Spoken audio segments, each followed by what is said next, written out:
Bonjour à tous et bienvenue sur Public Sénat. Les sénateurs reprennent l'examen du projet de loi NOTRe, nouvelle organisation territoriale de la République qui répartit les compétences entre les différentes collectivités. Au programme cet après-midi, la métropole du Grand Paris. Le gouvernement a déposé un amendement pour redessiner les contours de la métropole parisienne.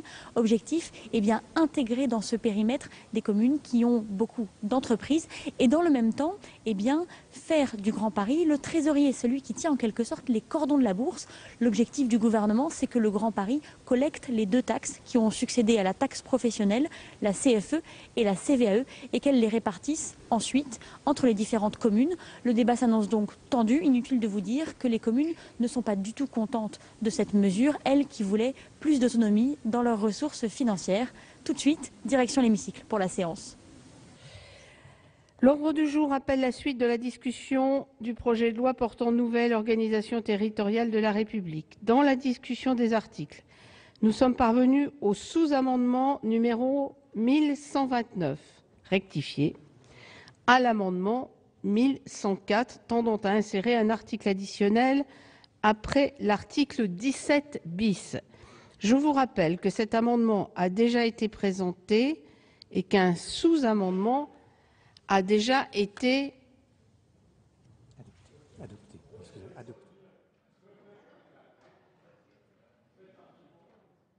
Bon. Donc, maintenant, c'est à M. Karoutchi de prendre la parole. Madame la Présidente, Madame la Ministre, ce sous-amendement, rien que du fait qu'il soit co-signé par Philippe Dallier et moi, devrait faire l'unanimité de l'hémicycle. Parce que tout de même, c'est pas tous les jours dimanche. Alors, Madame la Ministre, en réalité, on ne va pas se raconter la bonne aventure. On avait laissé jusqu'au 30 septembre 2014 pour adhérer à la métropole. Mais un certain nombre de communes, tardivement, mais les élections municipales étaient de mars 2014, un certain nombre de communes avaient engagé le processus d'adhésion. Et 3 communes, en l'occurrence, ont délibéré entre le 30 septembre 2014 et le 30 novembre 2014. Au moment, d'ailleurs, de ces délibérations, nous avions demandé au gouvernement quel serait le sort de ces communes et nous avions reçu un engagement écrit du gouvernement que, naturellement, ces 3 communes, on accepterait de les intégrer dans la métropole du Grand Paris. Nous voilà donc maintenant avec ces 3 communes qui ont délibéré pour dire « nous souhaitons intégrer la métropole du Grand Paris », le texte qui n'a pas bougé et qui reste au 30 septembre, et ce sous-amendement a en réalité pour objectif de dire « Madame la Ministre, si on ne veut pas réouvrir le débat, ce que je peux comprendre, pour dire même après la publication de la loi, les décrets, etc., on ne réouvre pas le champ de l'entrée pour ne pas déstabiliser l'organisation territoriale, au moins pour ces 3 communes, ne revenons pas en arrière par rapport à un engagement du gouvernement. Elles ont délibéré, elles souhaitent faire partie de la métropole du Grand Paris et nous trouvons que pour ces 3 communes, nous pouvons naturellement passer du 30 septembre au 30 novembre, ce qui permettrait de clore le débat et d'avoir ces 3 communes à l'intérieur de la métropole du Grand Paris. Alors, M. Capo-Canellas, pour un amendement identique. Merci Madame la Présidente, Madame la Ministre, mes chers collègues. Cet amendement est effectivement identique. J'ai peu de choses à ajouter à ce qu'a dit excellemment Roger Karoutchi, si ce n'est que je co-signe pour ma part cet amendement avec mon collègue Hervé Marseille, comme quoi les Hauts-de-Seine et la Seine-Saint-Denis, chez vous comme chez nous, peuvent travailler ensemble, n'est-ce pas?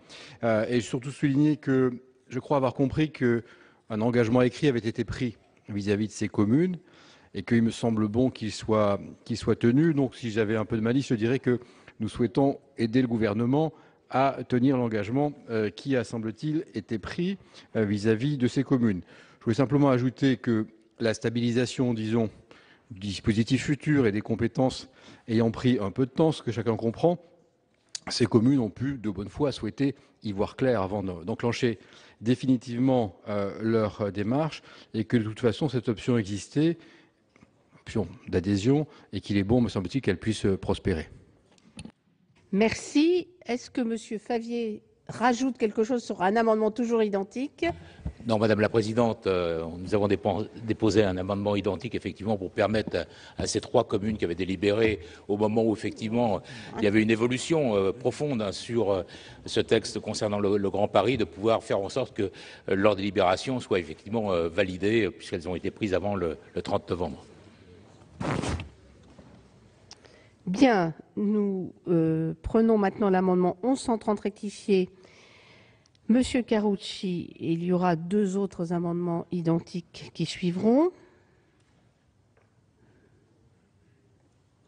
Oui, Madame la Présidente, Madame la Ministre, en réalité, si vous nous disiez, et j'espère que ça ne va pas être la réponse du gouvernement, on ne peut pas modifier le texte, ça restera au 30 septembre, en réalité, la seule option que l'on aurait, c'est de réouvrir le débat sur l'adhésion. Ah ben oui, mais c'est de réouvrir le débat sur l'adhésion.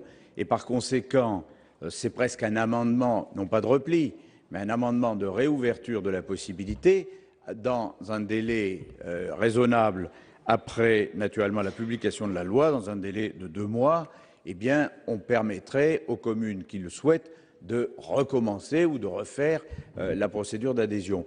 Mais je le dis franchement, moi je pense que si le gouvernement acceptait l'amendement, enfin le sous-amendement précédent, évidemment le débat serait d'une autre nature. Mais en tout cas, si la réponse gouvernementale c'est de nous dire non, on ne peut pas revenir en arrière et considérer que ce qui a été délibéré entre le 30 septembre et le 30 novembre est valide, eh bien on demanderait la réouverture pour faire de la suite après la publication des décrets. Monsieur Capo-Canellas, amendement identique. Merci Madame la Présidente.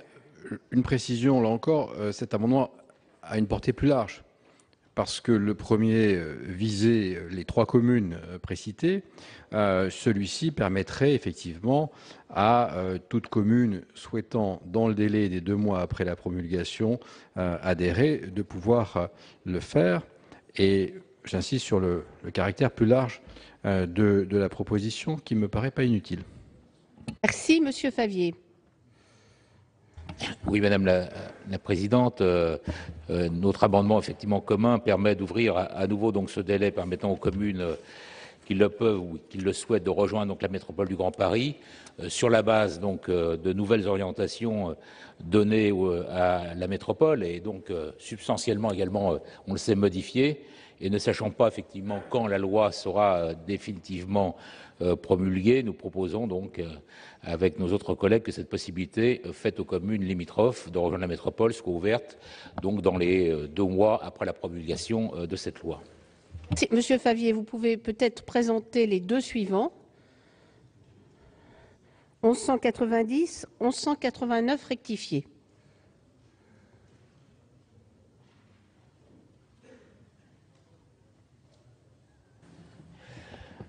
Oui, alors tout cela va effectivement dans le même sens. Il s'agit donc de permettre aux communes qui ont délibéré avec retard en faveur de leur attachement à la MGP de voir leurs demandes prises en compte. Mais donc ça rejoint l'amendement qui avait été pour le 1190. Et pour le 1189 rectifié.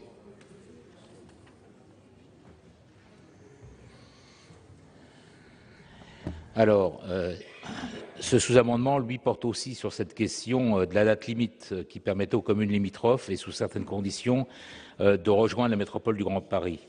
En effet, l'article L5219-1 du Code en application de la loi MAPTAM fixe la date donc, du 30 septembre 2014 comme limite du choix possible des communes et le 31 décembre de la même année pour la décision de leur EPCI les autorisant à le faire. Par notre sous-amendement, nous proposons de rouvrir donc la procédure et de fixer ces échéances en 2015. Ainsi, les communes devraient décider avant le 30 septembre 2015 et leur EPCI devrait se prononcer avant le 31 décembre 2015. Ces changements de date permettraient donc de donner le temps nécessaire donc, à ces collectivités, à ces institutions, puisque l'Interco n'étant pas une collectivité, de prendre leur délibération.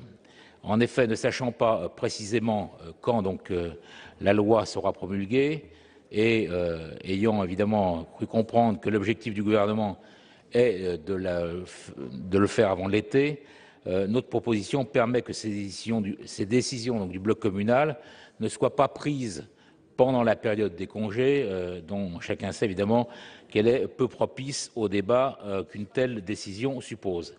Et donc, à la différence des autres sous-amendements portant sur cette date, celle-ci nous paraît donc effectivement pouvoir rassembler par sa simplicité. Tel est le sens du sous-amendement, même si tout cela effectivement donne des délais un peu plus longs, mais on voit bien qu'aujourd'hui la mise en place de la métropole du Grand Paris a pris quand même déjà un certain retard et qu'il est quand même assez légitime de laisser le temps aux communes de pouvoir aujourd'hui réfléchir à partir de ce qui sera effectivement la loi telle que nous allons la rectifier à travers le débat que nous menons actuellement. Merci, Monsieur Favier. Monsieur le rapporteur, votre avis sur tous ces amendements? Je comprends le dépôt de ces amendements parce que la question avait été posée dans le texte, d'ailleurs, sur la délimitation des régions. Oui. Non, mais attendez, je vous explique pourquoi. À mon avis, et c'est un vrai problème législatif, peut-on proroger un délai qui a expiré? Là, c'est ça la question. Et donc, à partir de ce moment-là, et d'ailleurs, M. Café, dans son amendement général, disait bien aussi 2 mois, on rouvre pour 2 mois. Mais on rouvre pour 2 mois, on fait un nouveau délai. Si vous dites on proroge le délai, on va se trouver coincé. Donc, mes chers collègues, la commission des lois ne peut pas donner un avis favorable parce que c'est toute une histoire. Vous savez, c'était voté par l'Assemblée, nous on l'a supprimé, mais parce qu'un délai, lorsque nous avons examiné le texte, le délai était expiré. Alors moi, je partage tout à fait le sentiment des collègues qui disent, écoutez, moi je connais une commune, elle a loupé le truc de 8 jours, parce qu'il venait de s'installer, le temps qu'il y avait un changement de municipalité. Bon, c'est quand même un petit peu... Puis c'est logique. En plus, l'inclusion dans la métropole est logique pour cette ville. Il y en a 2 ou 3, je crois. Et surtout que quand on me dit « Ah oui, mais il ne faut rien bouleverser », attendez, dans le texte du gouvernement, on va permettre aux communes dites dans des secteurs aéroportuaires d'adhérer. Alors, elle pourrait, mais une commune qui ne serait pas en secteur aéroportuaire, c'est terminé. On leur dit c'est terminé. Bon, je pense qu'il y a quand même une incohérence quelque part. Donc, Madame la Présidente, mes chers collègues, pour ces raisons, la Commission des lois est favorable aux amendements identiques 1130, 1179 et 1188 rectifiés et est défavorable à tous les autres amendements. À mon avis, ça règle le problème. Mais ça ne peut être, de notre point de vue, sur le plan législatif, que ça. Maintenant, bon, si vous rouvrez le délai, moi je crains bien qu'il y aura des recours, etc., et il y aura un problème de constitutionnalité. Mais monsieur, écoutez, si vous êtes plus fort que nous, monsieur, vous pourrez vous exprimer. Bon, mais moi je trouve qu'il y a quand même un problème, c'est tout. Et nous, on préfère ouvrir le délai pour 2 mois, un nouveau délai pour 2 mois, plutôt que à partir de la promulgation de la loi. On ne peut pas faire autrement. Ah ben non, on ne peut pas faire autrement. Et c'est ce que propose d'ailleurs M. Café aussi. Ben si. Ben attendez, je lis ses écrits avec la plus grande attention. Bon, voilà. Après, je ne souhaite pas qu'on fasse trop de politique politicienne pour ces questions. Madame la ministre. J'en fais pas parce que c'est pas mon intérêt. Merci Madame la Présidente, Monsieur le rapporteur. Le gouvernement est défavorable aux 2 solutions. D'abord, Monsieur le rapporteur, il y a eu effectivement de la part du Premier ministre un accord le 8 octobre 2014 entre les représentants de Paris Métropole qui avaient un texte à plus de 80%, je ne sais plus, de votes favorables. 94%. Donc il y a eu un accord ce jour-là et un accord portant uniquement, c'était la seule demande exprimée, sur les cas où il y avait des plateformes aéroportuaires. C'est le seul cas pour lequel le Premier ministre a dit « Je peux comprendre qu'il y ait cette demande, et en particulier, nous avions regardé ensemble, non pas la plateforme nord aéroportuaire, mais la plateforme sud, et les accords, enfin cette possibilité devant être ouverte avec des accords qui ont été encadrés.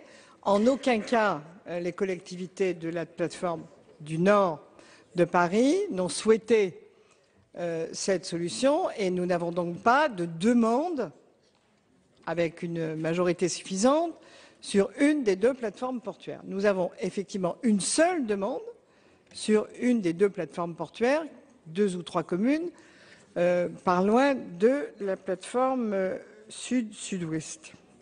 Donc c'est bien à la demande express et sur ce seul point que les choses ont été, j'ai envie de dire, négociées et acceptées par le Premier ministre.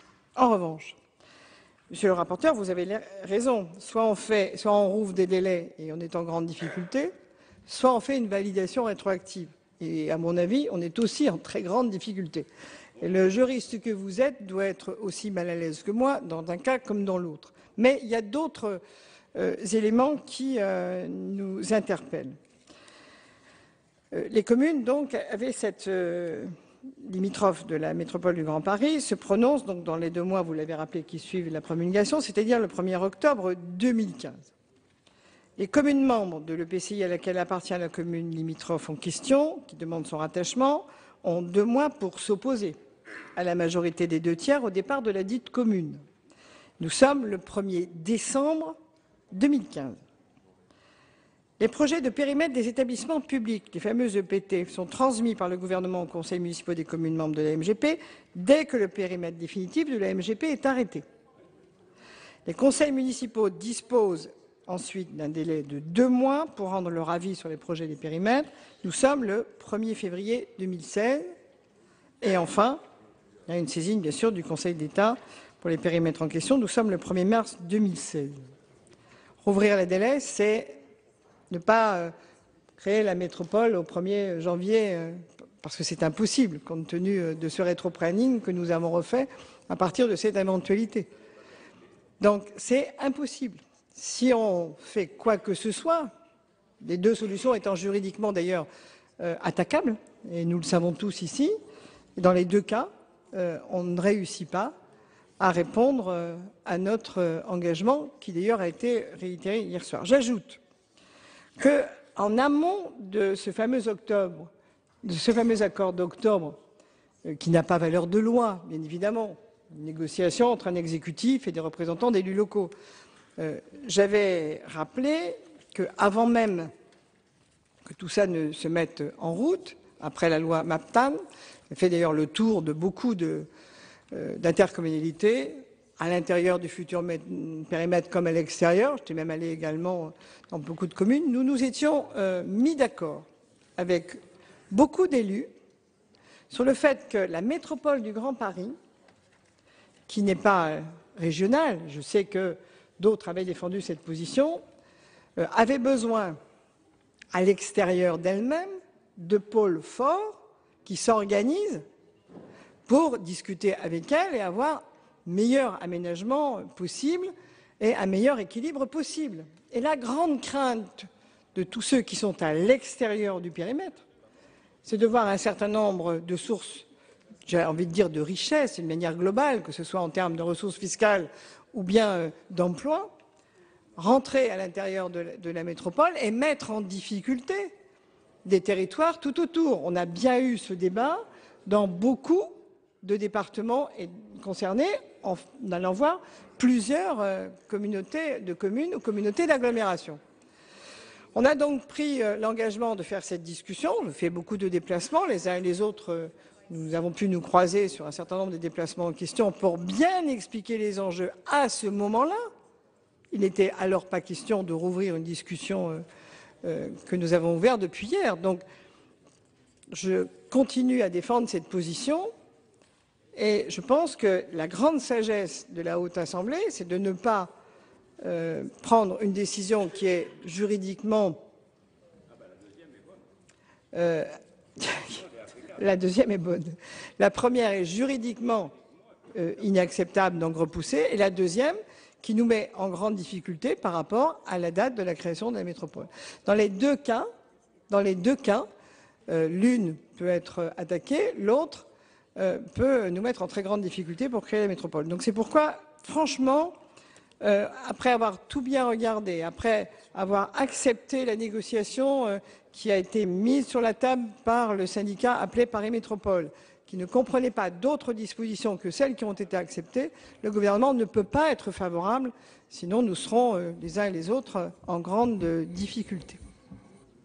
Merci Madame la Ministre. Alors pour explication de vote, Madame Brick. Oui, Madame la Présidente, merci. Notre rapporteur nous invite à ne pas faire de politique politicienne et j'ai pu observer depuis le début de la discussion sur la loi NOTRe que chaque fois il a défendu l'intérêt général et le droit, puisque nous faisons la loi. Donc moi, je pense que vous commencez très fort avec cet amendement. Et du reste, hier, je crois que c'était hier ou avant-hier, je ne sais plus, chers collègues d'Allier, vous avez eu déjà ce cri du cœur en disant, il faut la nommer, il faut que Chelles, qui est en Seine-et-Marne, soit dans la métropole. Vous l'avez dit lors d'une discussion, je ne sais plus trop laquelle, hier ou avant-hier. Donc, bon, moi je voudrais vous dire,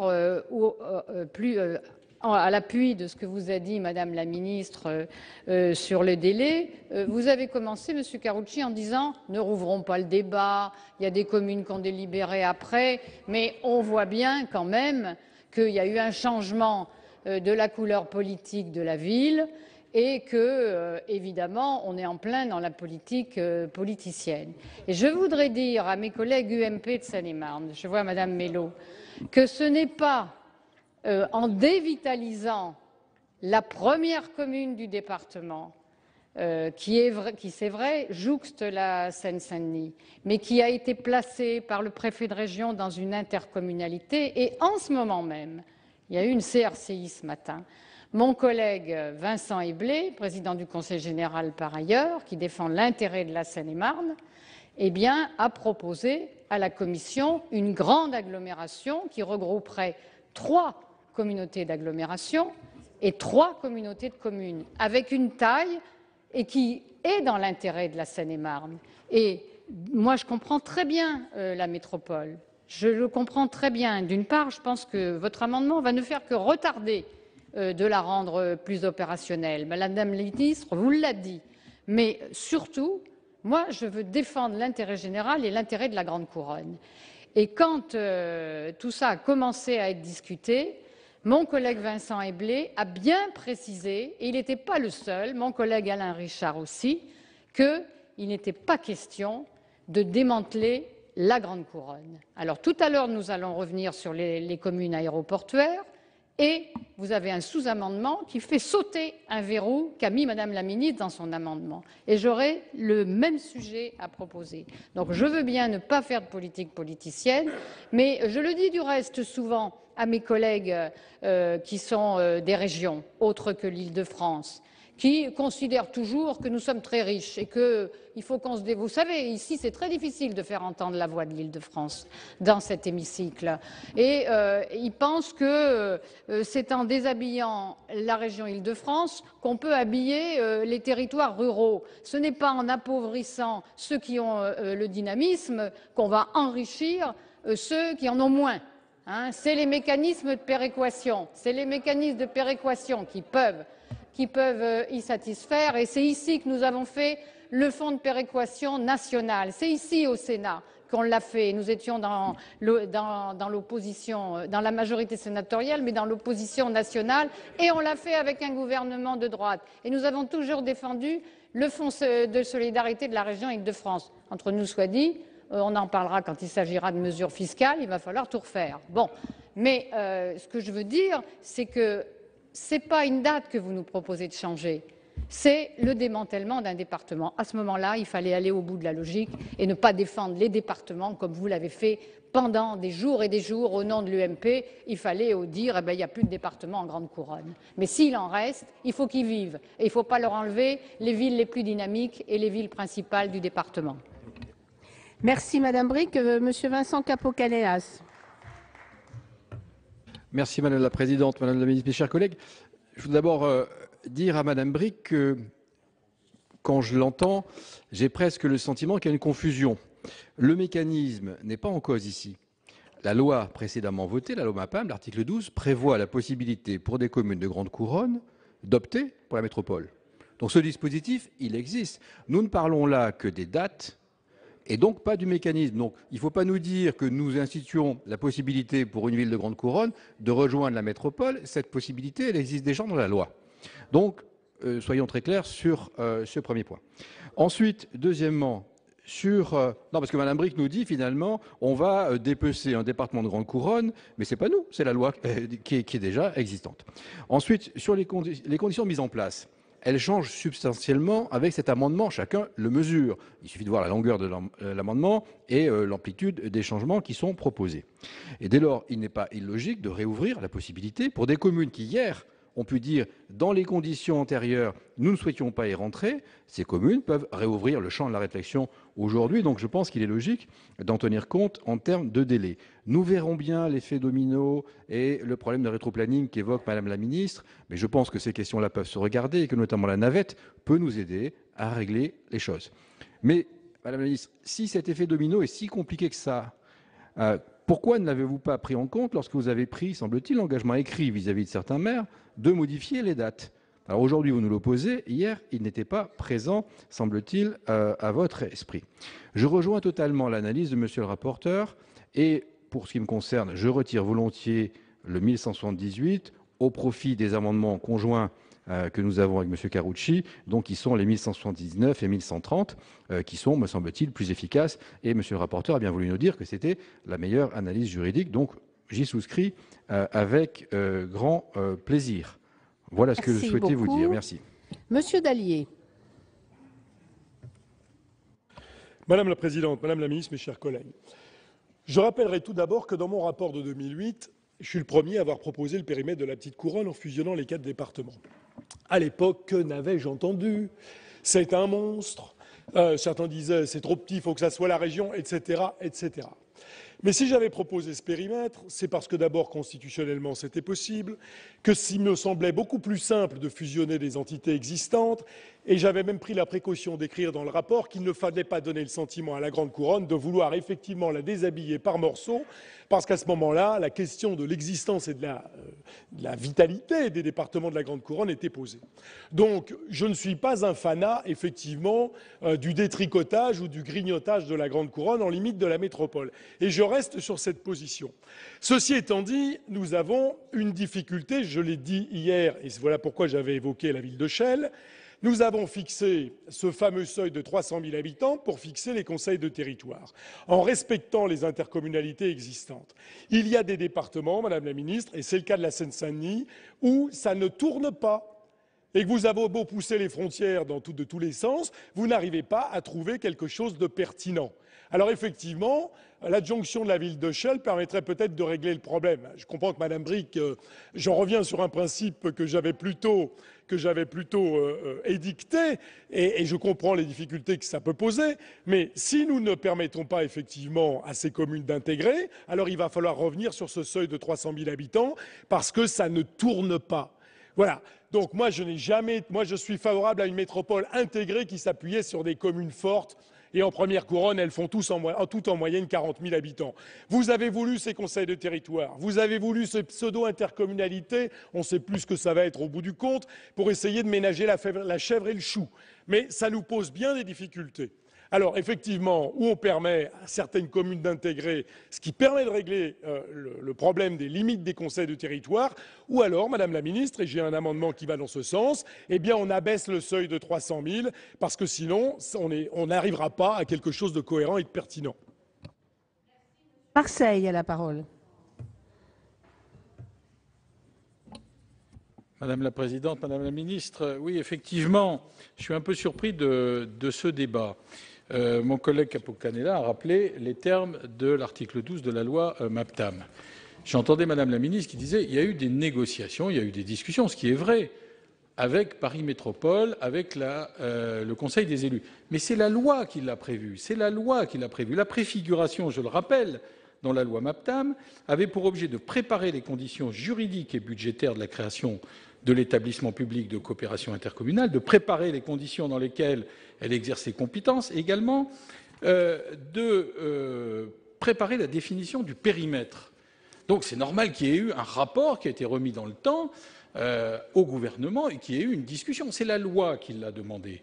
Et cette loi, elle existait préalablement en ce qui concerne les périmètres dans l'article 12.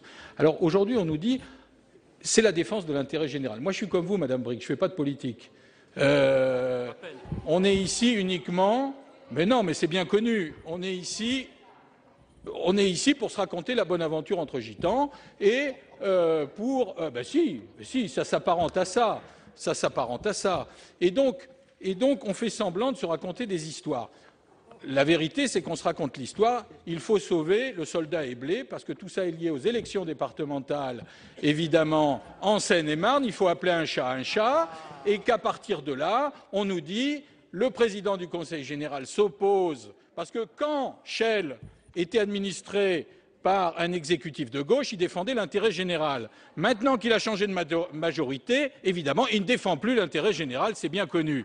Et donc, à partir de là, il faut respecter ce que demandent les exécutifs locaux. Je veux dire, la ville de Verrières, la ville de Vélizy, la ville d'Argenteuil, la ville de Chelles, ce sont des municipalités qui ont délibéré de façon autonome, de façon libre. Ils ont fait un choix. Et donc, à partir de là, où on considère que ce que demandent 94% des élus de la métropole, on s'en moque et on s'assoit dessus, ce que demandent les municipalités, on s'en moque et on écoute simplement ce que nous demande le président du Conseil général de Seine-et-Marne, il nous envoie un fax, c'est même pas la peine qu'on vienne et on vote par correspondance. Et donc, à partir de là, on va défendre l'intérêt général pour répondre à vos préoccupations, Madame Bricq.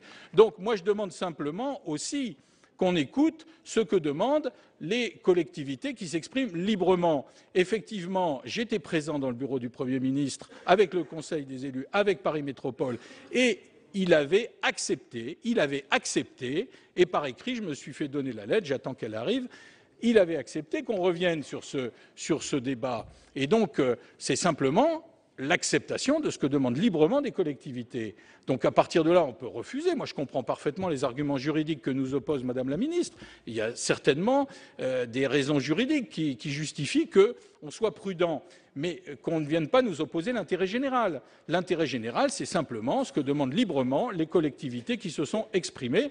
Et donc, ce que le rapporteur a donné comme avis favorable concernant l'amendement de M. Karoutchi me semble pertinent et à partir de là, on peut, j'allais dire, délibérer valablement. Merci beaucoup. M. Galtenbach a la parole. Oui, donc nous sommes confrontés à une question de délai avant tout, puisque c'est vrai, lorsque la métropole a été créée, il était prévu que les communes qui touchaient la métropole pouvaient demander à l'intégrer, et les communes qui étaient dans des EPCI à cheval pouvaient demander à quitter leur EPCI pour repartir vers leur département entre guillemets d'origine. Donc tout ça avait été prévu lorsqu'on a voté la métropole. Il y avait un délai. Il n'y avait pas un délai pour bloquer les choses. Il y avait un délai parce que derrière, ça a des conséquences en cascade. Et j'entends bien que les élus d'un territoire veulent quelque chose, mais les élus de Seine-et-Marne ne sont pas forcément sur la même position, ça a été dit. Donc on ne va pas commencer ici à jouer, j'ai une pétition d'élus de tel département, une pétition de tel autre, et puis voilà, on n'est pas là juste pour être les clercs de ce que décident les assemblées d'élus, on est là pour essayer de trouver la meilleure solution possible. Si la ville de Chelles avait vraiment voulu intégrer la métropole, elle avait quand même le temps, même après le changement de majorité qui a eu lieu en mars, et la date était jusqu'à l'automne. Alors, pourquoi ils l'ont dépassé, je ne sais pas. Si on pouvait régler ce problème à l'amiable, sans difficulté, moi je serais le premier à dire réglons le problème, mais on voit derrière toutes les conséquences que ça a. Et on ne peut pas prendre une décision sans regarder les conséquences en cascade.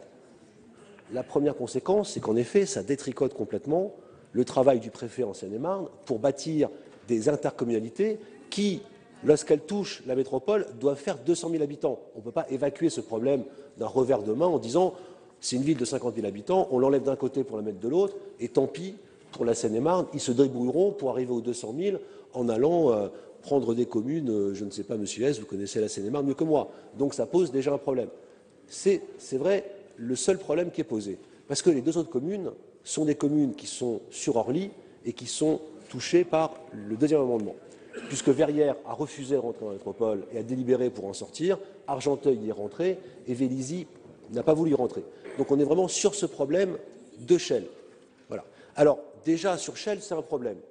On le voit sur la Seine-et-Marne. Et difficile à traiter. Mais alors, dans le deuxième amendement sur lequel vous semblez vous rabattre, là, on ouvre la boîte de Pandore. Parce que, à la limite, lorsqu'on dit on permet juste à une commune de rentrer, on a une difficulté importante en Seine-et-Marne, mais qui est limitée. Mais si on commence à dire on laisse jusqu'à 2 mois après la promulgation de la loi qui sera promulguée quand, monsieur le rapporteur, en août, donc on laisse jusqu'à octobre pour que, non pas Chelles, mais toutes les communes qui touchent la métropole puissent changer d'avis, et c'est ce qu'a dit M. Capo-Canella, là on rouvre la boîte de Pandore. Parce que qui vous dit que telle commune du Val d'Oise, telle commune de l'Essonne, telle commune des Yvelines ou même d'autres communes de Seine-et-Marne ne vont pas dire ah ben attendez, ce que me propose le préfet dans mon département ne me convient pas, donc je me retourne vers la métropole. On voit bien qu'en réouvrant le délai, là on rouvre la boîte de Pandore, non pas seulement pour Chelles, mais pour toutes les communes qui touchent la métropole. Alors si l'objectif c'est de créer un foutoir énorme, il sera atteint. Voilà. Donc essayons de régler ce problème de Chelles, de trouver des solutions juridiques, mais là vraiment j'insiste sur l'amendement qui rouvre complètement la boîte de Pandore, c'est créer des conflits et des tensions sur tout le périmètre de la métropole. Il y avait quand même une date, la ville de Chelles connaissait la date, ils ont eu tout le temps de délibérer. Je ne suis pas rentré dans les détails des raisons qui ont fait qu'ils n'ont pas délibéré à temps, d'autant que Chelles n'est pas un petit village, c'est une ville de 50 000 habitants. Quand on délibère, il faut mettre des délais. Si on peut bouger les délais sans créer en cascade des conséquences néfastes pour tout le monde, bien sûr, il faut bouger les délais, mais si en bougeant les délais, on crée des conditions en Seine-et-Marne et dans tous les départements de la Grande Couronne qui seront ingérables, je crois quand même qu'il faut là, monsieur le rapporteur, y réfléchir à 2 fois avant de réouvrir cette boîte de Pandore. Donc je suis contre ces amendements, je soutiens complètement la position de la ministre qu'elle a très bien exprimée, mais tant qu'à faire, si ceux qui veulent voter un amendement veulent en voter un, limitez quand même les problèmes à une seule commune et n'ouvrez pas la boîte de Pandore sur toute la métropole. Je crois que là, il y a aussi un peu de responsabilité. Je comprends que les uns et les autres cherchent à être les porte-parole de leur département, de leur parti politique. Merci, M. Galtenbach. Mais j'ai encore 12 secondes, Madame la Présidente. Ouais. Donc, je n'avais pas cru que vous regardiez l'horloge. Souvent, vous êtes très très sévère avec moi et moins avec d'autres, donc je serai également vigilant. Pas vrai, donc, je conclus pour dire qu'il faut refuser ces amendements et soutenir le gouvernement sur ce point. Monsieur Carucci. Madame la Présidente, Madame la Ministre, il faut maintenant dire les choses et arrêter. On ne va pas rester comme ça jusqu'à demain soir à se raconter, comme dirait mon collègue, la bonne aventure, avec ou sans gitan, si vous ne voulez pas avancer. Les choses sont quand même assez simples. On dit, il y a eu l'échec il y a 6 mois, 7 mois. Le gouvernement, par la loi, met en place une mission. On demande à cette mission de délibérer, d'avancer, de travailler. À 94%, elle fait une proposition. Et on dit qu'on est prêt à sous-amender l'amendement du gouvernement qui ne reprend pas les conclusions de la mission. Donc quand même, de notre côté, ce n'est pas un pas, c'est un pas énorme. Si on avait eu cette délibération à 51%, vous pourriez dire on est soutenu. Mais ça n'est pas vrai. Il y a 6% seulement des élus de cette métropole qui n'ont pas voté cette délibération. Alors maintenant, non, moi j'écoute avec attention. Alors maintenant, les choses sont très claires. Sur le simple élément, conforme à la loi, conforme à ce que vous avez voté, conforme à ce que le gouvernement a proposé, parce que dans la loi, l'article 12 disait bien qu'il y avait possibilité par la suite aux communes de rejoindre la métropole. Là, on vous dit, bah, très bien, nous on vous demande 2 mois après la publication du texte pour pouvoir rejoindre la métropole. Mais c'est vous qui avez ouvert cette possibilité dans la loi, c'est pas nous. Si on nous avait dit le territoire de la métropole est fermé, complètement fermé, il n'y a pas de possibilité de discussion ou d'entrée, on en restait là. Le territoire était connu d'avance, personne ne pouvait délibérer en dehors, et c'était clair. Mais là, c'est vous qui avez dit on va pouvoir entrer. Pourquoi vous l'avez fait? Non, mais pourquoi? Parce qu'en réalité, vous aviez une idée de faire, et moi je n'étais pas contre après tout, le fait de faire une métropole dynamique qui pouvait être rejointe progressivement par des communes qui voulaient rentrer dans cette dynamique. Alors vous voulez ça, et puis dès qu'on vous dit il y a des communes qui ont délibéré pour y entrer, on dit hop, non, mais c'est conforme à la loi. On vous dit seulement, bon, ils ont dépassé le 30 septembre, mais votre texte ouvrait la possibilité d'y entrer par la suite. Donc, accepter qu'il y ait 2 mois après la publication, les communes qui vont délibérer à nouveau, sur le coup, conformément à ce que dit Jean-Jacques Hyest, eh bien, entreront dans la métropole, et celles qui ne voudront pas délibérer n'entreront pas. Mais je vous le dis, je ne comprends même pas le débat, parce que j'entends bien ce que nous dit notre collègue Nicole Bricq sur les intercos qui sont rendus compliqués par le fait de partir. Mais attendez, les intercos sont rendus compliqués partout. Pardon de vous dire, dans le département des Hauts-de-Seine, nous avons des EPCI qui fonctionnent très bien. Le fait d'entrer dans la métropole nous oblige à les casser pour les changer, pour les modifier. Pareil dans le Val-de-Marne. Enfin, la création de la métropole, elle a des conséquences naturelles sur un certain nombre d'intercos, à l'intérieur de la métropole et à l'extérieur. Alors, si vous ne voulez ni toucher aux intercos, en interne, en externe, si vous ne voulez pas laisser entrer les communes, alors il fallait soit dire qu'il n'y avait pas de possibilité hors un territoire fermé, ou alors il fallait dire que c'était la métropole correspondant au territoire régional. Mais le côté, c'est ni l'un ni l'autre, mais on peut rentrer sans pouvoir y entrer parce qu'il n'y a pas de délai, sincèrement, ça n'a plus de sens. Alors moi, je suis d'accord avec le rapporteur, s'il le souhaite et si le gouvernement le souhaite, nous retirons les amendements si cela pose problème juridique sur le fait antérieur d'avoir un délai, etc. Mais alors, il faut ouvrir par définition, à 2 mois après la publication. Et puisque vous avez mis l'urgence sur ce texte, rien ne vous empêche de faire en sorte que la promulgation de la loi soit le plus rapide possible et que nous gagnions du temps. Parce que si évidemment on traîne... Non mais 2 lectures, et alors les 2 lectures... Mais non, les 2 lectures peuvent être terminées fin mai. Eh bien, si elles peuvent être terminées fin mai, on est dans les temps. Mais faites l'effort, faites l'effort législatif. Non mais vous ne pouvez pas nous dire... On refuse tout délai et puis nous dire ah puis on va traîner. Ah ben non, vous avez mis l'urgence, vous avez raccourci le temps des commissions, on peut le faire. Merci Monsieur Karoutchi. Monsieur Dillin. Merci Madame la Présidente. Permettez-moi, après l'intervention de Monsieur Dallier, d'apporter quelques précisions sur ce qui se passe en Seine-Saint-Denis. Oui, c'est difficile, effectivement, de créer des territoires en Seine-Saint-Denis. Mais c'est difficile pour une raison qui est très ancienne, qui date de bien avant la métropole. Et c'est difficile parce qu'un certain nombre de villes de Seine-Saint-Denis ne veulent pas se marier avec d'autres villes de Seine-Saint-Denis sous le prétexte qu'elles sont pauvres.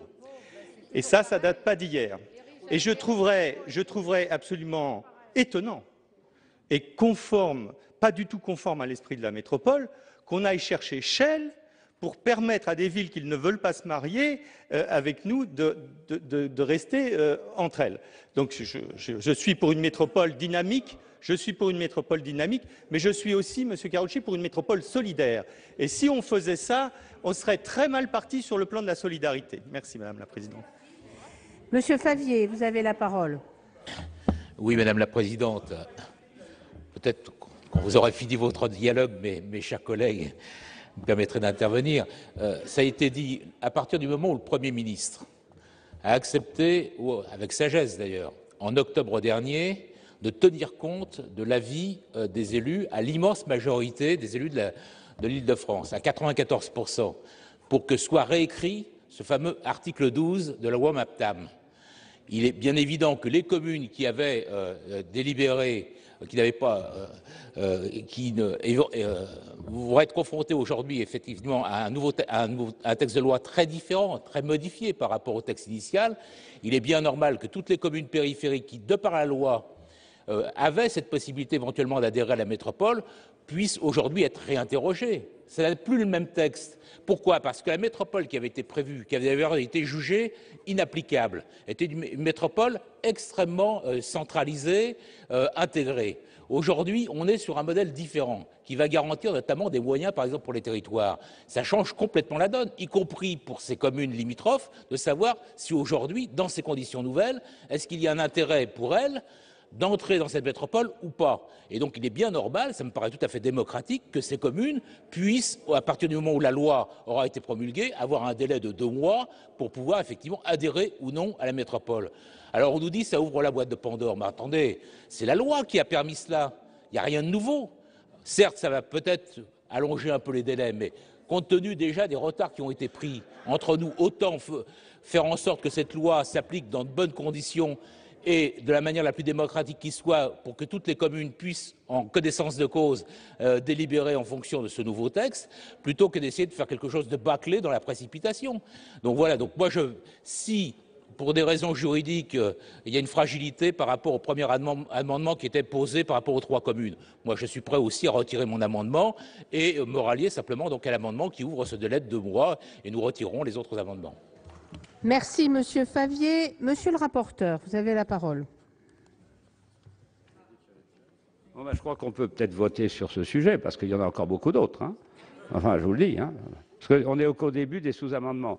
D'ailleurs, au fil des heures, ils s'ajoutent aux autres sous-amendements. Parce que votre amendement a donné tellement d'inspiration à nos collègues que ça n'arrête pas. Ah non. Ah ben si vous faites ça, Madame la Ministre, on va voter l'amendement de M. Dallier, peut-être. Ou l'amendement de M. Carucci, de M. Marseille, initiaux. Monsieur le rapporteur. Bon, ça, il faut savoir.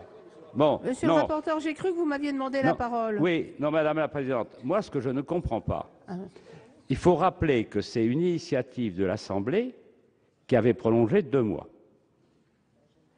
Quand c'est venu, et nous n'y sommes pour rien si c'est venu tardivement, le texte, évidemment, le délai était expiré. On ne pouvait pas le ressusciter. C'est ce qu'a dit la commission des lois. C'est comme ça. Oui, mais nous pensions bien que c'était un problème, parce que ça s'est joué à 3 jours. Et là, franchement, enfin pour Shell, ça s'est joué à 3 jours. Avant, ils auraient eu le droit, mais 3 jours près, c'est terminé, a dit le préfet. Et ça plaisait beaucoup à certains. Évidemment. Mais ce que je comprends mal, en plus, d'une manière générale, c'est qu'on ne discute plus de la même métropole que celle d'il y a 1 an. Ben non, c'est plus pareil. Ah, Monsieur Kaltenbach, c'est la même, ne dites surtout pas ça. Ne dites surtout pas ça. Non, si vous dites que c'est la même, non, pas du tout. Parce qu'autrement, ce n'était pas la peine de se concerter, etc. Oui, non, mais ça, c'est autre chose. Mais même les structures ne sont pas les mêmes que celles qui avaient été prévues. Enfin, bon, ou bien alors, je ne comprends plus rien. Donc, et puis, on va permettre, il paraît que tout le monde est d'accord, aux communes dites aéroportuaires de délibérer. Elles ne sont même pas. Elles ne sont même pas dans l'unité urbaine de Paris, pour certaines. Là, il n'y a aucun problème de calendrier, elles vont pouvoir le faire, et elles pourront le faire. Comment ça? Non, mais non, mais je suis d'accord, mais je sais bien les EPCI entiers, mais il faut quand même que les communes délibèrent, non? Non, les communes ne vont pas délibérer. Il ne faut pas des majorités qualifiées. Ben si. Comment? Eh bien, non, de toute façon, tout ça, c'est contre le droit. Veuillez m'excuser. Moi, je ne comprends pas comment on peut, d'une part, parce qu'on force dans un sens et on interdit dans l'autre. Moi, je me place sur le plan du juriste. Je n'ai pas spécialement envie que Shell quitte le département, je vous le dis. Mais moi, je me place sur le plan du droit. On ne peut pas interdire, comme ça, aux uns et pas aux autres. Moi, je vous le dis, c'est incohérent. Mais ce n'est pas la seule incohérence qu'on connaît dans ces affaires. Hein? Non, mais c'est tout. Voilà, bon, ben c'est tout. C'est pour ça que je suis pour rouvrir le délai. Et mes collègues, ils souhaitent retirer leurs amendements qui prolongent, et puis on votera. Madame la ministre. Je rappelle deux choses. D'abord, lorsqu'il y a eu le premier amendement, je parle de l'article 12 de la loi MAPTAM sur cette ouverture. On avait appelé ça un amendement anti-tache d'huile, s'opposant à la thèse que développait M. Carucci tout à l'heure, en disant une fois qu'on aura mis la métropole en place, les intercommunalités autour qui fonctionnent, il ne faudra surtout pas que commune après commune, au gré des opportunités, le périmètre de la métropole bouge. C'était bien, et vous reprenez les débats. Moi, je me souviens d'avoir été aussi extrêmement clair dans les discussions concernant cet article 12. D'autant, je vous le rappelle, que nous étions sortis du Sénat sans article du tout, à la demande du Sénat, et que nous sommes en train de nous rapprocher de la position initiale du gouvernement à l'entrée au Sénat. Mais, monsieur le rapporteur, moi j'entends la question que vous posez. Il y a eu effectivement, on peut le regretter, disent certains, l'applaudir, disent d'autres, une négociation avec un certain nombre d'élus, même si on sait bien qu'un exécutif ne doit pas se soumettre à une assemblée d'élus. En tout cas, il y a eu un accord de l'exécutif pour prendre en compte les propositions du syndicat appelé Paris Métropole à 94%, etc. Dans cet accord, en octobre, figurait la possibilité d'intégration à la demande du syndicat Paris Métropole, je dis bien, à la demande du syndicat de Paris Métropole, demande donc de la mission de préfiguration dans son entier, bien sûr, la possibilité d'intégration à la MGP des communes membres de PCI accueillant des infrastructures aéroportuaires. C'était dit extrêmement précisément. Pourquoi? Parce qu'une plateforme aéroportuaire, ce n'est pas un outil industriel anodin, c'est une plateforme de transport et qui appelle une mobilité entre la métropole et la plateforme en question. Le Premier ministre a entendu qu'effectivement, on ne pouvait pas traiter de la même façon les plateformes aéroportuaires que d'autres communes industrielles, pôles de développement. On a beaucoup parlé de Saclay, on a beaucoup parlé d'autres grandes réussites qui sont actuellement et qui seront donc en dehors de la métropole. Les communes membres, dans ce cas-là, je reviens à mes plateformes aéroportuaires, ce qui a été dit, c'est l'option que nous avions acceptée. Les communes membres de PCI accueillant des infrastructures aéroportuaires se prononcent dans le mois qui suit la promulgation de la loi NOTRe sur leur intégration à la MGP. 1er septembre 2015, les projets de périmètre des établissements publics de territoire, les EPT, sont transmis par le gouvernement aux conseils municipaux des communes membres de la MGP dès que le périmètre définitif de la MGP est arrêté. Les conseils municipaux disposent d'un délai de 2 mois pour rendre leur avis sur les projets de périmètre. Madame la Présidente, vous en appeliez à cela des EPT, soit le 1er novembre 2015. La saisine du Conseil d'État et l'examen par le Conseil d'État du décret fixant ce périmètre et le siège des EPT durent 1 mois. Nous arrivons au 1er décembre 2015. Donc c'est à la fois l'accord qui avait été donné, la démarche telle qu'elle est, le rétroplanning tel qu'il est. Et donc, dans cette hypothèse où seules sont concernées les plateformes aéroportuaires, nous réussissons à boucler le tout juridiquement le 1er décembre 2015. Donc, la métropole démarrant son exercice le 1er janvier 2016, ça fonctionne. Dans l'option 2, qui est une option différente, le rétroplanning en cas de réouverture de la faculté pour les communes limitrophes de la MGP de rejoindre la MGP, une seule commune membre d'un EPCI existant. C'est bien dans ce cas de figure que nous sommes. C'est-à-dire que c'est une commune qui veut rentrer dans la métropole, qui quitte seule un EPCI. Donc c'est tout à fait différent du cas qui a été apprécié pour les plateformes aéroportuaires. Nous ne sommes plus du tout dans le même cas de figure. Et dans ce cas-là, ce que je vous ai dit tout à l'heure sur le rétroplanning, puisqu'il s'agit d'une commune qui va quitter son EPCI pour rentrer dans la métropole, nous ne pouvons pas, en tirant les délais au maximum et en disant même au Conseil d'État qu'il n'a qu'un mois et pas un jour de plus, nous arrivons au 1er mars 2016. Et donc, nous ne pouvons pas, sur cette idée-là même, accepter cette possibilité. Et nous avons, je viens, oui, mais vous m'écoutiez, vous aviez... Mais c'est scandaleux qu'on ne fasse pas les mêmes règles pour tout le monde. Monsieur le rapporteur, ou bien on reconnaît, et je pense que ce serait peut-être intéressant de le rappeler, nous avions une loi qui était votée. Bon. Cette loi s'appliquait. Cette loi s'appliquait. Elle a été votée. Elle est revenue ici au Sénat, elle a été votée. Elle a été votée à l'Assemblée nationale aussi. Et c'est le Sénat, d'ailleurs, qui a généré la recherche de cette métropole en question, en refusant une première solution que le gouvernement avait apportée.